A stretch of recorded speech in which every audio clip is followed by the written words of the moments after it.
Today I've got a 10-ton carrier package unit. Came to take a look, see what was going on. No cooling. I got circuit 2, circuit 1. They got them flip-flop, but that's the way carrier does it.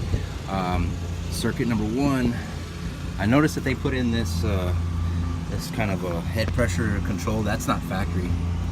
Somebody had to put that in. I think the reason for that is they didn't understand how the refrigeration cycle really works. Back there, the liquid line where it goes into a header assembly, there's these metering devices. They're called actuators, and there's actually a video out there by Hvac. He's kind of my inspiration on this one, and I'm going to do my own version of it. What he did in his video, he cut out those assemblies right there. You've got 1, 2, 3, 4, 5, 6, 7, maybe 8 or 10 actuators where they go into the coil. We're gonna cut those.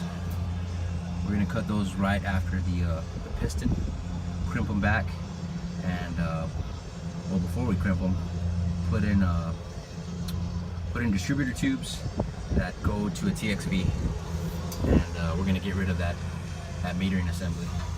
So this is my video on how I go about doing that. Already got it covered.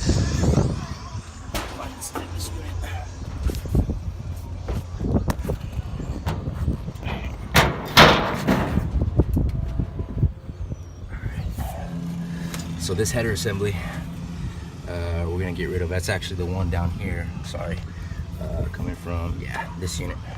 We're gonna get rid of this header assembly. So we're gonna cut back right here after the actuators.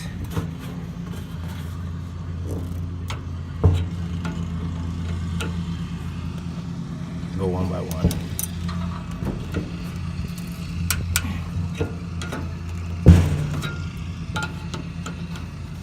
Cut out already, and these are my little feeders where I'm gonna put into. So I've got 1, 2, 3, 4, 5, 6, 7, 8, 9, 10. 10 distributors that I gotta line up. I'll probably put the TXV somewhere maybe about the middle, and we're gonna make these equalizer runs all the same distance. That way we don't short out any of the circuits, underfeed them or overfeed them. This is what I pulled out of the unit. It's a form of head pressure control, and this isn't part of the unit from the factory. Somebody had to put this in. Like I said, the only reason they put that in is because they didn't understand that the reason the suction pressure was dropping really low. Alright, so it's coming together. I made my distributor right here. Just want to kind of show you. I got a piece of hard drawn copper 7/8. This other end is going to go on the outlet side of the TXV.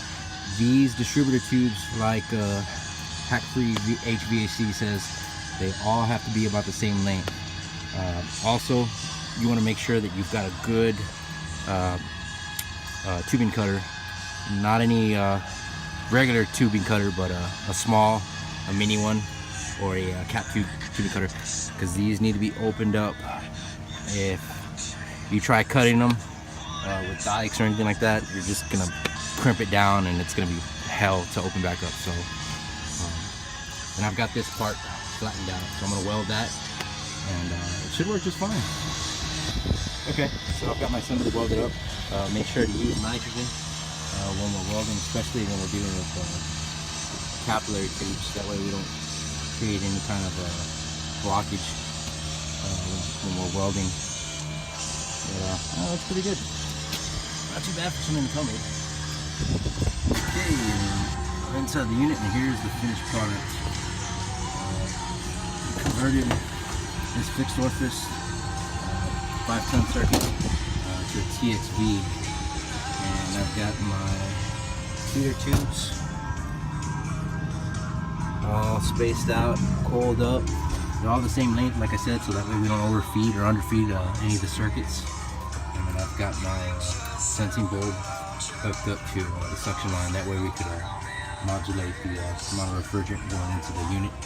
And I've got my equalizer hooked up to the suction line. So I've got it on a pressure test right now. That's holding. I don't have any leaks or anything like that, so we're in good shape right now. Alright, so got it on a vacuum right now. It didn't take me too long. Came out pretty nice. We'll wait for that to cool down and we'll charge it up.